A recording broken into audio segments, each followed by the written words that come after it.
หิวข้าวไปเอาข้าวกินกันหิวข้าวไปเอาข้าวมากินก่อนอย่าเฝ้าไปเอาเดี๋ยวมันมากับข้าวมาก่อนมาเพิ่งวันนี้ก่อนป้าไปเล่นผักข้าให้ป้าโอเคผักข้าบ้านเจ้าเอ้ยผักอย่างน้อยผักเนาบ่โดยเอาแม่นบ่เฮ้ยแม่นผักเนานี่บ่แม่นภาษาบ้านเจ้าเลยนี่แม่ภาษาเราเทิงเลยนี่แม่ภาษาเราเทิงว่าผักเนาภาษาเราเทิงเอิ้นว่าผักเนาบ่โดยโดยผู้สาวมานี่แน่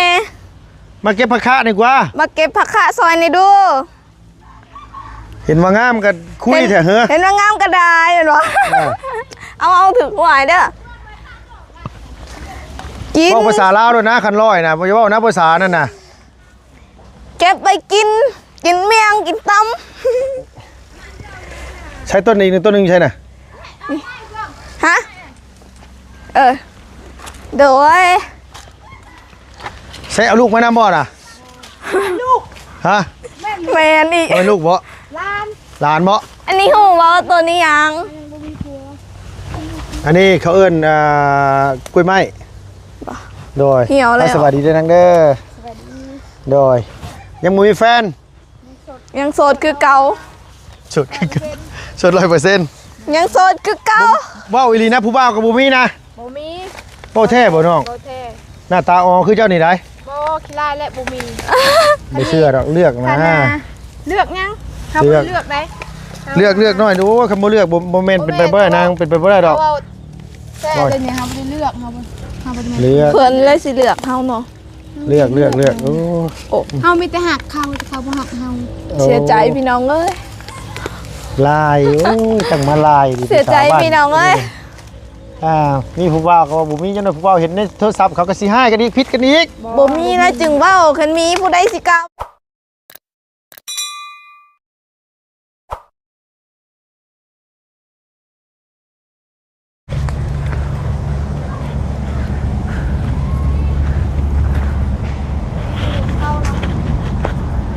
ลังเสร็จอย่างนั้นนางเฮ็ดหยังเกาะต้มหน่อไม้โอ้ผู้ใดไปหาข่อยกับแม่กับน้อง3คนไปหาแป๊บเดียววันนี้เอาบ่ได้เป็นว่าไปเฮ็ดเวียกบ่วันนี้บ่ได้ไปเนาะพักเวียกเวียดยุดบ่ฮะเพิ่นยุดบ่บ่ได้ยุดโดยจะมาซอยเวียกน้ำแม่แล้วก็เอาหน่อไม้บ่นี้เลยเพราะว่ามันออกหลายนี่ก็ตั้ง3คนพุ่นนะไปเอาแบบแล้วนี่ยังบ่ได้สุกเด้ออาจจะต้มบ่โดยได้จักนาทีละโดนเติบอยู่ก็น่าจะสิ้นได้ละมั้งมันยังบ่น้ำมันยังบ่ทันแล้วเด้ยังเคี้ยวอยู่ขมเห็นบ่ได้อยู่นี่แสดงว่าคมเด้อต้องคมแน่นอนแบบนาแบบนี้นะบ่กินของขมน่ะกินได้แต่เฮาน่ะบ่ขมแม่นบ่ใจบ่ดำปานนั้นนะเฮ้ยสิมาขมบ่เลยก็ได้เนาะมากล่าวหากันได้ร้อยได้ตัวนี้แม่นบ่โอเคสบายดีเด้อพี่น้องเด้อไกลๆแน่เพราะว่าตั้งใกล้บ่ได้มันอันว่ามันฮ้อนโดยต้มจากน้ำไหมนาง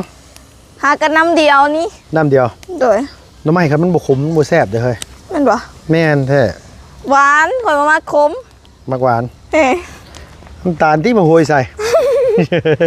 ใส่เกลือเอาโดยอันนี้คือชูรสต้มหน่อไม้มาต้มอยู่นี่เนาะนางเนาะโดยป้าปูสาดขึ้นนี่กะนั่งกินได้เลยได้นั่งกินเลิศพอดีว่าแวะเขามาหาน้องป๊อปพี่น้องเอ้ยโดยได้เห็นทางทีมงานเพิ่นลงคลิปแล้วน้องบ่ได้ไปเฮ็ดเวียกมื้อนี้โดยกินแล้วข้าวนางกินแล้วข้าวยังไม่ได้กินเลยกินตำบ่ตำตีนไก่ตำมีอย่างสิกินอยู่บ่ได้ให้บ่เพิ่งไปซื้ออยู่พี่น้องเนาะเพราะว่าให้บ่เพิ่งมาส่งแหละก็ได้เพิ่นสิไปบ้านดงก็ได้ให้เพิ่นไปซื้อตำมากินอยู่กับน้องป๊อปโดยคือคนมักกินนะไปใส่ก็กินอยู่หั่นโดยพอดีเลยน้ำไม้สุกแล้วก็สินึงข้าวกินข้าวน้ำบ่เป็นอย่างนะข้าวนะบ่นะกินน้ำกันจึงม่วนกินน้ำกันในม่วนโดยกินคนลายค่ะสิกินลายแน่กินน้ำกันบ่ม่วนคันอยากม่วนต้องไปคอนเสิร์ตไปหมอลำเป็นว่าไปเที่ยวพับเที่ยวบาร์ม่วนพรบ่เป็น บ่เป็นวะพรบ่เป็นวะ เด้อ ว่าอีหลี เอาอีเขา ค ผ่อน นคนเกิดมาอายุฮอด20ปีได้บ่ว่าสิบ่เคยพรจักเที่ย ผ่อนบ่เป็น ว่าบ่เป็น แม่ จังสิติ แม่นเคยเห็นเขาผ่อนแบบนี้วะ จักแล้วเฮ้ยเนาะเฮาก็บ่ฮู้เฮาก็พรบ่เป็นคือกันคันเต้นนี่เป็นอยู่คันเต้นนี่โดย บ่เป็น งานตรงงานแต่งเจ้าเพื่อนเจ้าสงเจ้าสาวเขาก็บ่ได้เชิญออกไปเต้นไปพรบ่เอ้ย บ่เต้นบ่ได้ เป็นจังได๋ คาลัม คาราม เด้อ อาทิตย์ศาสนานี่เต้นบ่ได้บ่ โดยเต้นบ่ได้ เอากะลักเต้นน้องเอ้ย โอ้ยหลักเต้นเลยกลางแจ้งกลางเว้นเขาสิเห็นอยู่ดอกบ่ เอา เต้น ไปงานแต่งกันบ่เป็นหยังหรอกเคยไปงานม่วนงาน อันนี้ก็ได้อยู่ดอก โอ้ย อนุโลมอยู่ดอกเห็นว่าก็ได้มันผิดศีลเนาะนะเต้นนี่ก็ผิดศีลนะป๊อบ โดย ผิดเหรอ เด้อผิดมีแต่แบบเฮาเต้นแบบ แบบเฮาฟังความเฮาก็เต้น แต่เขาบ่ให้เต้น อ๋อว่าง่ายข้อห้ามเพิ่นมีอยู่ โดย แต่ว่าคันเฮาบ่ฟังก็คือเต้นได้ โดย แต่คือแอลกอฮอล์นี่คันเป็นบ่จำเป็นดีนี่เพิ่นบ่ให้กินเนาะน้องเนาะ โดยกะบ่จำเป็นหนูจำเป็นอีหยังกะ เอาสมมุติว่าเฮาไปมันพ่อหมู่พ่อพวกที่มันสนิทกันหักแพงกัน แม่นตายเลิศบ่กินนี่ แบบนั้นเฮาก็มันก็ต้องมีแหละเนาะ โดยมี อยู่เฮือนสิอยู่ผู้เดียวบ่มื้อนี้น่ะ แม่ก็อยู่นํ เขาแม่เจ้าก็อยู่คือกัน โดยอยู่เฮือนน้าบ่าว อ๋อแม่น่ะไปอยู่เฮือนพุ่น โดย อืมดินนี่เพิ่นซื้อมานี่ได้พี่น้องไอ้เมื่อวานนี่ โดย โค้งมันคือโค้งแท้นางบัดนี้บ่ โอ้โหมันเป็นสามเหลี่ยมแล้วเด้ มันโค้งมาแบบนี้พี่น้องเอ้ยแล้วก็อันนี้เนี่ยดินมันดินตัว เป็ นี้ น เนี่ย แบบนี้อีก โค้งมาพี่อีกบัดนี้นะ โครงแบบนี้แล้วก็ โดย เมนสามเหลี่ยมแล้วนอนเป็นบ่ สี่เหลี่ยมมาแล มันบ่ได้สี่เหลี่ยมสามเหลี่ยม เอาว่าง่ายว่าเอาสิแบบยกตัวอย่างแบบคือก้นขวดซะพี่น้องเอ้ย เนาะป๊อปเนาะ โดย มันสิสวยๆลงสินะแต่ว่าอันนี้มันก็สิโค้งๆลงไปพี่ โดย แล้วมันก็โค้งไปพุ่น โดย แต่ว่ามันก็โอเคแล้วล่ะ โดย มันเป็นดินเท่าเองเนาะนางเนาะ โดย ป๊อปคันสมมุติว่ามีผู้ใหญ่ใจะดีเพิ่นสิปลูกเครื่องปลูกหยังให้นี่เฮาสิเอาต้นไม้เอาหยังในนางออกไปนี่เอาต้นหยังในออกนี่ ค่อยอยากเอาออกต้นเอาออกเพื่อนนี่ คืออันนี้ต้องเอาออกนะนางเนาะ โดย แต่ตัวสิปลูกหม่องไหนตัวคิดว่าความคิดนะสมมุติว่าเพิ่นสิให้ตั้ง กะ ปลูก สิ ปลูก ตัด ทางพุ่นบ่แถวนี้เนาะ ค่อยบ่อยากเพราะว่าค่อยยานต้นไม้ อ๋อต้นไม้ดูนะบ่ โดย นี่สิตัดต้นนั้นมะขามนี่ก็สิเฮ็ดเป็นเขื่อนคือกับเฮ็ดเป็นมันตั้งหน้าแบบนี้เห็น ตั้งหน้าลงไปลุ่มพุ่นเนาะ โดย ตั้งหน้าลงไปซี่มันบ่นะ โดย เอาทางลงไปทางใหญ่พุ่นเนาะ โดย แล้วก็ เอาก็สิ บ่ง่าย ตัด ขี่รถเข้ามาก็เข้ามานี่เนาะ โดยแล้วเขาก็สิตัดต้นอันนี้นํแล้วก็เข็นบ่ได้แล้วก็ต้องตัดต้น ต้นมึงมีนี่บ่ โดย เอาไว้กินหมากซะเฮามีแต่ว่าตอนเอาก็ได้ต้นมึงมีนี่ ตอนครึ่งหนึงปะไว้ครึ่งหนึ โด ง ยนี่ตอนงา โดย ตัวนั้นก็ได้เนาะแบบตอนนั้นเฮาให้มันงามาทางนี้ โดย ฮันนี่บ่ที่หมากก็มีนี่ได้หั่นน่ะ มากลายคันสูงมันดกแฮงดกกว่า แบบอันนี้แบบมันสิออกลูกแบบ ออกน้ำงาเลยออกน้ำต้นเลย โดยออกต้นเต็มหอดกิ่งมันก็ออก อ กินหมดบ้านเฮากินคู่มือเลยเฮ็ด อ๋อ กินส้มน้ กินเมี่ยงเขาเอิ้น ำกินเมียงเห็นบ่ ฝาดนี่คือกินเมี่ยง อันนี้ อ่า โอ้ได้ ส้มนี่คือมะขามมะม่วง แม่น อันนี้ ส้มนี่มีมะขามมะม่วงหรือว่า เด้อ ตำส้มนี่ โดย อันนี้นี่คันว่าชูตำมักมี่หรือว่าตำกล้วยตำหยังซี่หรือตำเมี่ยง โดยตำเมียง ตำเมี่ยง พอสิโหแบบหากระหูเลยได้เนี่ย มันต้องใส่คำไม่ถึงเลยเนาะบางเทื่อ โดย กินมะขามมือกินมะอย่างนะกินมะกล้วยหรือว่ากินอหยังก็แล้วแต่ที่มันฝาดมาได้อกิน กินเมียง กินเมี่ยง โดย ถือขันมาได้อกินส้มนี่เขาจะไป โดย ใส่ส้มนะมันต้อง โดย กินมะขามมะม่วงมอหรือว่าแนวใดมันส้มๆหมักสดิ้งปิง โดย หมักอันนี้เขาเอิ้นส้มเนาะ โดย คันคือกินตำอาจจะคิดว่าได้ไหนพี่น้องเนาะมันก็อธิบายยากเลยนี่ก็ได้ โดยมันต้องคือว่าอะไรแบบบ้านเฮาน่ะคือเพิ่นบอกคือทางฝั่งไทยเพิ่นอยาก โดย แยกแยะให้มัน มันถือ แม่นมันถึก แบบ ว่าไง มันคนแบบสื่ออันนี้แบบอีกแบบนึงมันบอกอันนี้เฮาสิเอิ้นแบบคือกัน โดยคันได้แล้วแต่คันว่าอยู่แถวอีสานในแถวบ่ได้ไกลกับคันสิเอิ้นก็บ่แตกต่างกันปานใด โดย อ๋อฟื้นหล่นใหญ่เด้อเฮ้ยนี่ บ่ไปแบกมาแต่ทางไหนนี่น่ะ แบกมาแต่ไห้แต่สวน แบกมาแต่ แต่ สวน ว่าต้นอันนี้หันอยู่บ่อนี่เลย เออต้นหยังนี่น่ะ ค่อย ต้น มะ มี มี่ จะบอกได้ว่าเงามี โดย อันนี้หมาก มักนัดเขาเจ้าปลูกบ่นางหรือว่าชุมเจ้าปลูกเองอันนี้ลูกน้อย ข้าเจ้าของข้าเจ้า ของเก่าเขาเจ้าบ่ โดย อยู่เฮือนนั่นว่าน้องสุกี้ละลายได้เพียงหมักอย่างเคยเอิ้นหมักแน่บอกมันหมักนัดนะมันมีหมักนัดหลักหมักแน่พอเพิ่งไปซื้อตำมาผักคะมีต้นเดียวนี่บ่น้อยนี่ โดย มีต้นเดียว สองต้นต้นนี้กับต้นบนนี้หิวข้าวไปเอาข้าวกินกะ ดูเข้าไปเอาเขามากินก่อนอย่าเฝ้าอย่าเฝ้าไปเอาเดี๋ยวมันมากับเขามาก่อนพอเพิ่งวันนี้ก่อนป้าไปเล็ดผักคะให้ป้า โอเค ผักคะบ้านเจ้าเอิ้นผักอย่างน้อย ผักเนา ผักเน่าบ่ โดย เอาแม่นบ่เฮ้ย แมน ผักเน่านี่บ่แม่นภาษาบ้านเจ้าเลยนี่แม่ภาษาเราเทิงเลยนี่แม่ ภาษาเราเทิงว่าผักเนา ภาษาเราเทิงเอิ้นว่าผักเน่าบ่ โดย โดยผู้สาว มานี่เน่ มาเก็บผักคะดีกว่า มาเก็บผักคะซอยในดู เห็นว่างามกันคุยแท้เฮ้อ เห็นว่างามกระดายเห็นวะเอาถึงหวายเด้อกิน บอกภาษาลาวด้วยนะคันร้อยนะบ่อย่าเว้านะภาษานั่นน่ะ เก็บไปกินเมียงกินต ใช้ต้นอีกต้นนึงใช่น่ะ ำฮะโดย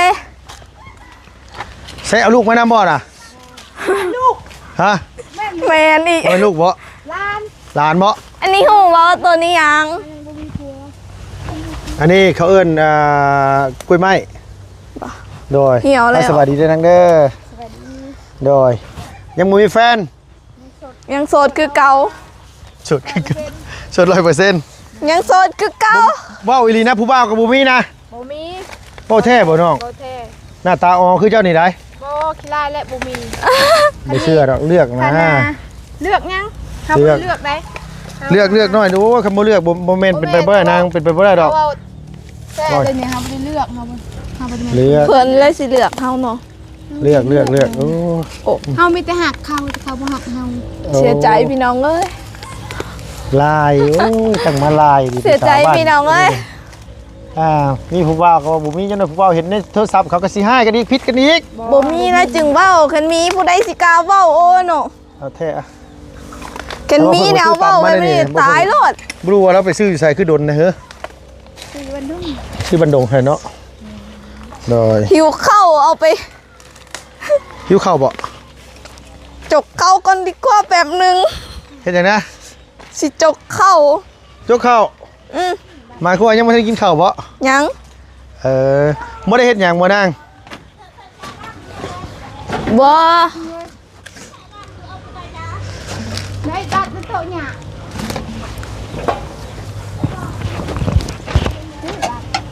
ฮะมีต้นเดียวนี่บ่มีช้ำนี่บ่ทางนาวน่ะทางไหนอันนั้นบ่แม่นบ่นาง แม่น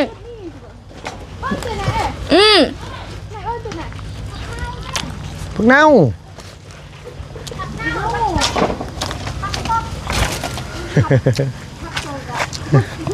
ผักเน่าผักคะหรือว่าสะอมมาแหละว่าง่ายๆซะผักคะ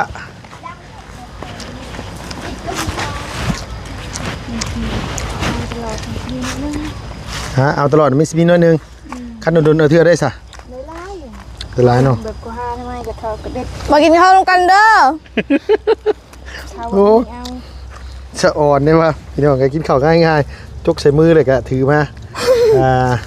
โอ้ย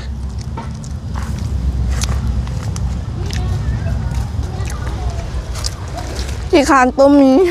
แคนตัวมี เด้อ เข้ามาขี้ข้าเนี่ยบ่ค่อยดีปานใดเด้อ โอ้ย อ่า แม่นบ่ เอาอีหลีผู้เฒ่าเพิ่นเว้าอยู่แต่ดอนที่ลุงกันว่าอยู่ อยากเขา บ้านนี่เพิ่นบอกว่าคันขี้งัวขี้ควายนี่ดีเบิดเพิ่นว่ามีขี้หนึงบ่ดีขี้ข้าน เอาอีหลีแม่ลุงเว้าตลอดได้คันขี้งัวขี้ควายนี่ใส่ผักใส่หญ้านี่ใส่หยังก็งามแล้วว่ะคันขี้ข้านนี่โอ้ยยอมโลดแล้วว่ะ โอเคบ่อยากแล้วเป็นคนบ่งาม แบบเดี๋ยวสิต้มมีกินน้ำบ่ บ่ไปซื้อตำอยู่เด้กินก็ตำก็ได้คันว่าซั่นก็ได้ เพราะ เนาะ ท่านบอกว่าขี้ขานอีกแล้ว เอ้าก็บ่ได้มาบอกขี้ข้านก็ไปซื้อมาแล้ว แม่นบ่ พอถึงเนี่ยป๊อบไว้ลุงเว้ากับตัวแต่โดนเนาะเฮ้ยเนาะว่าสิซื้อปลามาให้ตัวเนาะ แม่นบ่ แม่น เรื่องอะไรจ้ะ ที่ไหน ตัวคนลืมไว้เนาะตัวนี้เนาะเฮาน่ะบ่ได้ลืมแต่ว่าเฮาหามาแล้วมันบ่มีในบางมื้อน่ะมันบ่ได้ทัน ข่อยเป็นคนขี้ลืมอีหลีบ่จะเชื่อบ่ข่อยเป็นคนขี้ลืม ฮะ ข่อยเป็นคนขี้ลืม บ่แท้ แท้ขนาดเป็นลูกของปลาข่อยแต่เป็นลูกชาย เราบ่ได้มาเฮือนข่อยแบบดูแน่ข่อยบ่จื้อเพิ่นบอกว่า อันนั้นบ่แม่นมันลืมอันนั้นบ่จื้อ ลืม ลืม โดยลืม น้ำ บ่ เฮ้ย มีว่าลูกชาย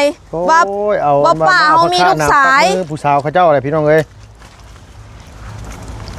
อ่ะที่เออ ข่อยถามเพิ่นว่าเจ้าเป็นลูกไผเราบอกว่าเป็นลูกของน้าสาวข่อยบอกว่าน้าสาวข่อยบ่มีลูกชาย เพิ่นอยากให้ข่อยแต่ว่าย่าข่อยอยู่เพื่อนมื้อนั้นน่ะ อยู่บ้านที่เจ้านี่เอิ้นย่าเป็นหยังคือเอิ้นไม่เฒ่าอ่ะป๊อบ บ่ฮู้ ๆเพิ่นพาเอิ้นเนาะ ตามหีบห้องเนาะ เออ เขาพาเอิ้นตั้งแต่น้อยเด้ อ๋ออยู่บ้านลุงนี่คือไม่เท่าเอิ้นหยัง แม่ของแม่นี่คือเอิ้นแม่เท้าพ่อเท้าคันว่าแม่ของพ่อกับอันนี้น่ะพ่อของพ่อนี่เอิ้นย่ากับปู่ อันนี้แม่ของพ่อ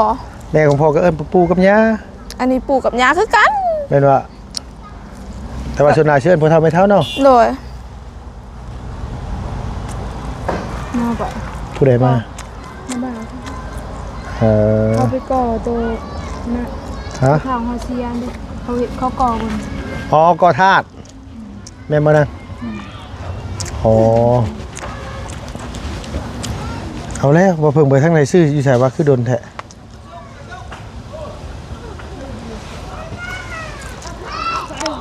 เพิ่นไปก็อยู่ปราสาทหรืออยู่วัดนะ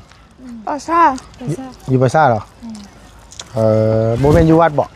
บ่มีอยู่วัดเกือบเก่า อ๋อโดย อายะอายะอย่ามาใส่ผักเน่าไหมนะ อุ้ยเอาจนเมื่อยจังมาคอโอ้ บ่อันนี้ของเราเอง อ๋อนี่ของเจ้าเอง อย่าละมา พอแล้วไปคันมาชั้นกันไป เขาไปอยากให้ว่าจัด พี่เฮ้ยกี่ฝากไปเบิ่นไปแนวอยู่สังเกอไปแนวตะกี้พี่ก็บอก อ๋อไปแล้วไปปราสาทมาอันนี้เพื่อนเอาไปฟังนะครับจะไปก้อตำรังหน่อยๆเดี๋ยววันนี้นะอ๋อโดยเจ้ากับเข้าพระศาสนาคริสเตียนคือกันบ่ คือกัน คือกันเลยบ้านนี้ส่วนหลายนั่นเนาะ ประตู ไป หมดแล้ว พอประตูเจ้าเป็นแกนนำเอาแกนนำศาสนา นี่ โดย ไอ้นุ่ง ไอ้เด็กร้อนน่ะจุ๊บๆด่ะ ลูกบ่นางลูกบ่เอ้ยแห้งแท้เอ้ยแห้งยิ่งหน่อยเนาะพิษบอกได้ บอกเขาแบบนี้มีลูกแต่บ่มีผัว เนาะ หาผัวให้เอาเด้อ ฮะ หาผัวให้ เอาอันนั้นกับ ยากเลยนางไอ้ตัวนี้ยากอยู่หลายหาเงินหาทองเนี่ยพอหาได้อยู่แต่หาผัวนี่ละขมั่งเลยต้องหาเองนะ หาทอง เนาะหาเงินหาทองพอได้อยู่แต่หาผัวนี่ยอมพอเนาะจักหมู่เห็นกันเลยจักหมู่สิมากันบ่คันว่าคือปลากัดนี่ก็ยังว่าสิจับมากัดกันได้นี่คนเว้ยเนาะฮะห่านปิดเจ้าชื่อใช่น่ะ พยายาม หันปิดบ่สิบ่เอามาแล้วได้ คือผมไปซื้อเงินเอ้ยซะตำไปซื้อก็ได้ป๊อบหิวข้าวอันว่าซื้อเดี๋ยวกินมาน้ำเนี่ยป๊อบผมมีแนวกินฮะไปซื้อโอ้ย เปิดขี้ค่ะ โอ้ถือกระโตกว่าถ่าเลยทั้งนั้น สมพอและจึงบ่มาน บ่ให้เราไปซื้อมาใหม่แล้วให้เรา ส ไป ม ซื้ พ อ อและจึงบ่มานเอากระโตกมาถาก่อนแถมยังเอาผักขาอันนี้ผักเน่าอีก ไปเก็บ แล้วเที่ยวไม่ใช่กัน มันจึงสิบ่มานมันบ่มานย้อนเฮาเด็ดฟักนี่แหละ มานคือเก่าแหละ แม่นบ่ โดยเอานางอยู่บ้านเจ้าในบ้านนี่ไม่ได้ใช้น้ำประปาบ่ใช่ นี่เจ้ อ๋ออยู่นี่นะเฮือนน้ำมาเจ้าเอาเขาเฮือนนี่ล่ะบ่ได้เอาเขาบ่ ของนาบ้าวคอยคอนมาจากเขื่อนแม่เฒ่าอีกผู้หนึงขอแบบขอนำเพิ่นแบบใส่กินน้ำเพิ่นน่ะ แต่ว่าเฮือนเจ้าบ่ได้มี โดย เฮือนป๊อบบ่ได้มีน้ำประปาบ่ล่ะ บ่มี บ่มี โดย อาบอยู่ใช่ อาบอยู่น้ำใดหั่นเลย อ๋อใช้น้ำไหลเอา โดย ไฟบ่มากับบ่ได้ไหลขึ้นซ้ำ โดยไฟบ่มาก็ถือว่าอดไปอาบน้ำห้วยเอา อาบที่ใช้หวยใช้เลย ห้วยอยู่อาชีขามมาอยู่บ้านนี่ก็ต้องผ่าน อ๋อฝั่งนั้นบ่เลยโรงเรียนไปเห็นบ่ โดย แม่นบ่ โดย แต่ย่ำน้ำฝนน้ำขุ่นสิได้ชนะ อาบไปแบบนั้นเลย ไปแบบหั่นแบบใดไปแบบหั่น ถึงแบบน้ำมันสีเปื้อนกับเฮาก็อาบ น้ำขุ่นกับเปื้อน โดย ผู้สาว อันนี้นี่ลูกแฝดบ่ดิแฝดแฝดยิงแฝดซ้ายหรือแฝดมียิงมาเลยนะแฝดยิงมาเลยโอ้โชคดีแท้เนาะ คันถามเพิ่นอีกเทื่อนึงนี่เพิ่นสิบอกว่าเป็นลูกเพิ่นได้ แต่บ่มีผัว ชื่อหันอะไร โอ้ เขาสิบอกว่าให้อ้ายหาผัวให้เพิ่นได้เด้อ บอกแล้วเมื่อกี้นี่บอกแล้วจะว่า เห็นบ่ ทั้งบ่มีปัญญาหายไปโดยเนาะเพราะว่าอันนี้มันโมเมนต์ เนาะ ข้าวต้มขนมเด้อเฮ้ยเนาะสมมุติว่าเฮาหามาแล้วบ่ถูกใจหมู่สิเอาบ่ซั่นน่ะ ถึกใจนะ บ่ถึกใจ ถึกใจเฮาบ่ได้เลือกได้เฮาได้ อู้อย่ามาเว้านะโอ้คนเฮามันต้องเลือกอยู่แล้วล่ะ เฮาบ่ได้เลือก เลือกบ่มีไผหรอกสิบ่เลือกคนน่ะ เขาก็มีแฟนงานของเขาแน่หล่อไหม เอ้าบ่ฮู้แหละไปปลูกไปถ่ายอยู่เฮือนผมพี่น้องเอ้ยโดนเติบได้เผื่อสิมาโอ้บอกบ่ได้บอกว่าเพิ่งซื้อนี่มาซ้ำเมื่อกี้นี่พี่น้องเอ้ยซื้อขนมมาต้อนหลานเกิบกับบ่ใส่ฮะโอ้ยว้าวลายเฮ้ยคือน่ะสาวเพิ่นก็บ่แม่นเนาะอันนี้ลูกของอ้ายหรือลูกของเอื้อยล่ะลูกของอ้ายอ๋ออาอันนี้เป็นแถวบ้านลุงนี่คือเอิ้นอาโดยอยู่พี่ดิหน้าสาวบ่แม่นนะเห็นเนาะหน้าสาวก็คือน้องของแม่เพิ่นเลยใช่เอามาดิป๊อปเอามาจาก2นอย่า โอ ทำไม เค น่ะ แป๊บนึงก่อน ได้แล้วสำนั้นก็ได้คือรถมึงใหญ่นึง มีหน่อตัวใหญ่นำได้ คันว่าลูกอ้ายนี่เอิ้นหน้าสาวคือเก่าติหน่อยเพิ่นบ่ได้เอิ้นอาคือบ้านเนาะอยู่บ้านนี่บ่ได้นะเอิ้นผิดเพิ่นกระจมอีกแล้วอยู่บ้านหั่น